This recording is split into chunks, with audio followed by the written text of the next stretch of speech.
Bonjour à tous et bienvenue dans cette formation. Je m'appelle Arnaud Mercier et je serai votre instructeur tout au long de ce cours sur Git et la plateforme GitHub.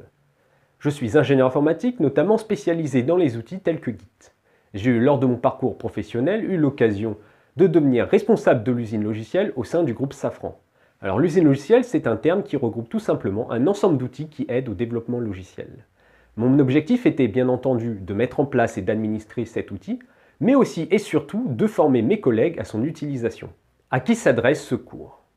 Si tout comme moi vous travaillez sur des projets personnels ou professionnels, vous avez eu un moment ou à un autre besoin de sauvegarder et de versionner votre code source, notamment pour revenir à une version antérieure de votre projet et vérifier si un bug y était déjà.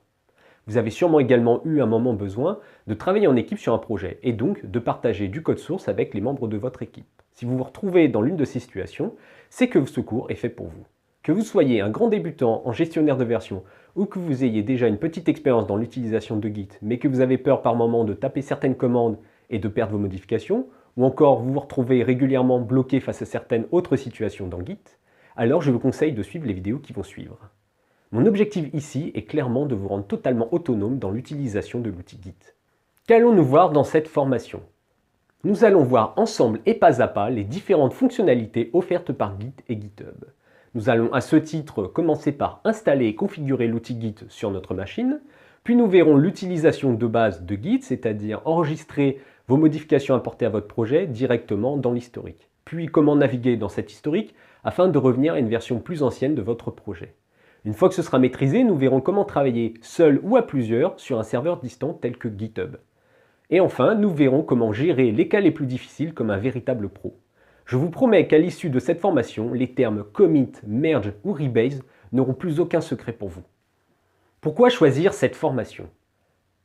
Je pense que tout comme moi, vous avez été confronté lors de votre parcours professionnel ou scolaire à des cours et des formations qui étaient ennuyeuses, mais surtout un peu trop axées sur la théorie.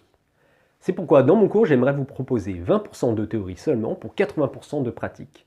Comme le dit Richard Branson, la meilleure façon d'apprendre, c'est de faire. Mais alors pourquoi ne pas supprimer totalement la partie théorique? Tout simplement pour ne pas tomber dans des extrêmes, comme on peut le trouver souvent dans les cours sur Git. En effet, ces vidéos-là vous proposent finalement un listing des différentes commandes sans vous expliquer ce qui se passe derrière. Ainsi, vous aurez l'impression de comprendre le cours lorsque vous regardez la vidéo, mais dès que vous allez être confronté à votre projet qui sera différent des exemples vus dans la vidéo, vous allez être totalement perdu. Moi, j'aimerais vraiment vous donner les bases suffisantes pour être totalement autonome dans l'utilisation de l'outil Git. Je pense que également vous allez être d'accord avec moi pour dire que c'est plus simple d'apprendre quand c'est fait de manière ludique. C'est pourquoi j'ai ajouté un fil rouge à notre formation, qui est tout simplement la création d'un site web que nous allons faire évoluer petit à petit, afin d'illustrer justement les commandes Git, mais aussi ça va vous servir de support pour les exercices.